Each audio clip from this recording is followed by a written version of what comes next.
Did anybody ever doubt yourself because of your dyslexia, and did you ever doubt yourself?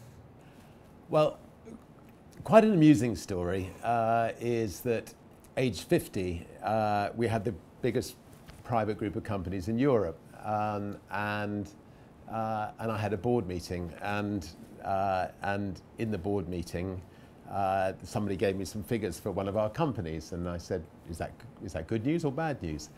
And one of my directors looked at me and said, "Richard, you don't know the difference between net and gross, do you?" And I went, "Okay, well, you know, I hadn't admitted it to anybody, but I didn't."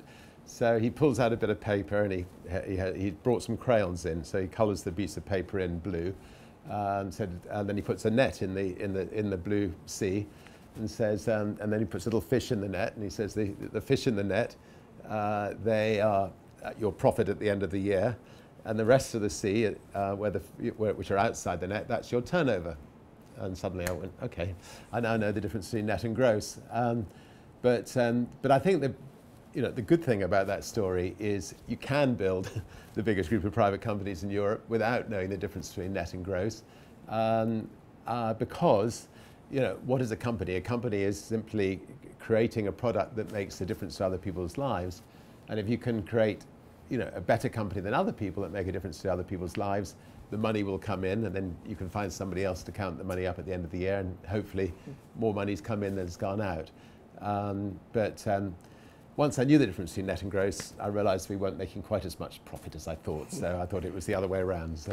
My website at Friends of Quinn, our philosophy is own it, and you seem to own your dyslexia. Are you ever nervous talking about your dyslexia, and when did you feel comfortable in your own shoes?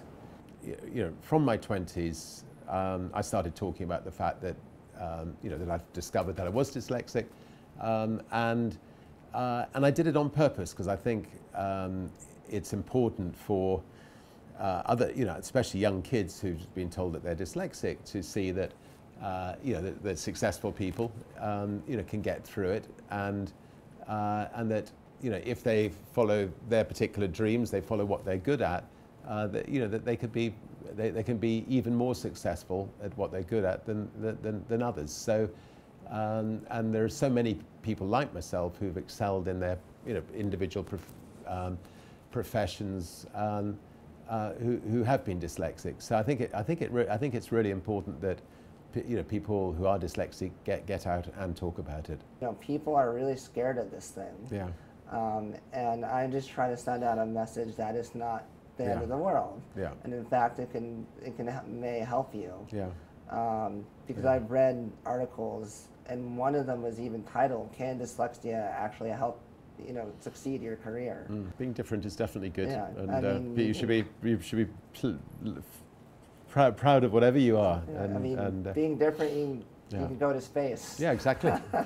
You can get other people to build the spaceships. You don't have to build them yourself. Sir Richard, I would really like to thank you for being here and taking your time to do this interview with me. Pleasure. Great. Thanks a lot.